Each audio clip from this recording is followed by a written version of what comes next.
back with streaming, you never know when you gon' create whatever the thing is that's gonna make the last 10 years of work pay off. Yeah, and for and sure. the benefit that you have when you got 10 years of a catalog is when it pay off, you know, you gonna get extra dividends because people gonna go back and listen to the things you made 5 and 6 Exactly. years ago, like they just heard it. You know, That's the importance of a catalog. yeah, I had that experience with artists all the time, you know, like, random, but I just was, I don't know how, my girlfriend was listening to this song by Ella Langley called Choosing Texas. It's a country song, and it's been big recently, but she was listening to it, and then the next song that came up on the streaming thing was a Morgan Wallen song, and I was like, this song kind of cold. I ain't never really listened to Morgan Wallen like that, so I went Morgan back. Wallen cold, yeah, I went back, bro. I listened to his whole catalog, you know, and like Yeah. that's the thing that, you know, can happen. It's to me, it's similar to like TV shows where I remember growing up at a time where you had to watch the TV show while the TV show was on and when the episodes ran. And if you ain't catch it then, you're not going to catch the show. Yeah. Whereas now, you know, like somebody can find out about Game of Thrones right now. And they can binge the whole Like, 8 no seasons way, of Game man. of Thrones, and Game of Thrones get the check from them watching it and the check from them binging That's it. how it and, was you with know, Dexter. That yep, show and been on since there you go. 2007. You I just find it. got into it and you binge- 2017. And I think that's how you really got to view music, you know, like Yeah. in this atmosphere. So with that being said, talk to me about your catalog and talk to me about, you know, the first project that you put out, what that experience was like, and how much you sort of feel like you've evolved from that first project. Oh boy, man, I remember the first project that I dropped was Black Heart Volume 1, and I just remember around that time, a lot of the music that I had on that project was the only good stuff that I had. Okay. So I put like 10 songs out, which a lot of those songs I still be like thinking about taking down, but people have these conversations with me where they're like, just because you don't like something doesn't mean that other people won't like it, you know? And with dropping that project, it just kind of showed me that, like, you know, dropping music is it should be fun, but it also should be something where it has a direction, and it should never be something that is rushed. Because if I'm being honest, I feel like dropping that project, I kind of rushed it, but I wanted to put out a body of work to really show who I was as an artist at that time. And, you know, you can't really regret stuff like that because that's where I was at that point in time. And, from there, it's only been up. Like, my first project was Black Heart Volume 1. And what year was that you said you That put was that one out? 2019. 2019, That was okay. 2019. I had CDs for it. I did a whole like merch thing. Okay. That was the first time I had merch.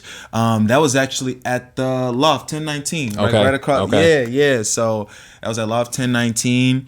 And like I said, that was the first project that I ever dropped. A lot of those songs was the best songs that I had at the time.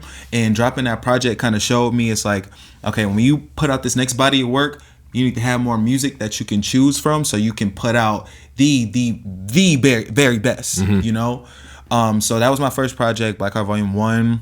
And then, if I'm not mistaken, I dropped a project called Expressions in 2020, at the end of 2020, which that was just like a 7-song EP to kind of show the growth from the last project that I did. Because it's like a whole 360. It's like Black Heart Volume 1 is one vibe, and then you got Expressions, which is, you know, more, not as dark. It's a little bit more bright, a little bit more dancey, and you can hear the growth in the music. And, you know, I was 20, you know, about to be 21 when I dropped that project. So dropped that at the end of 2020. And from there, I started really just experimenting, because by that time, I had already started recording myself. Okay. So, like I said, I started recording my own music in 2020. And a lot of those songs, actually, most of those songs that I did were songs that I recorded in my crib. Okay. Like, there's a song on there called Nympho. I did that at the crib.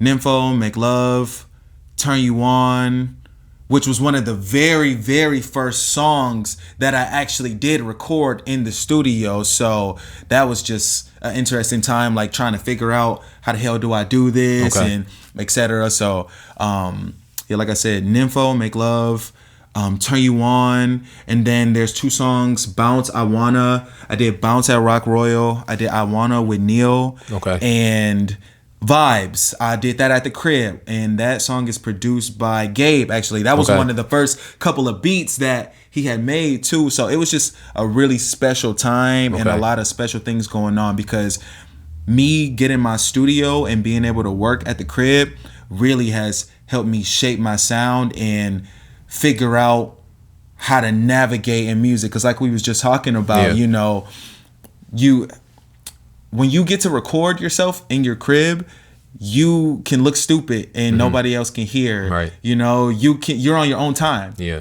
It's free, essentially. Like, you paying for the plugins and stuff, but it's free. I can spend all day in here on this song trying to get it right. Yeah. Versus going to a studio, you get 10 hours. When Right. you go, that's a bag. Right, You yeah. feel me? So,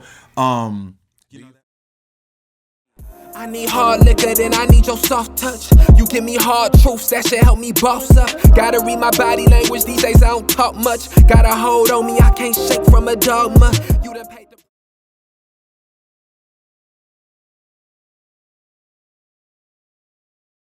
anything you want, girl, you can have.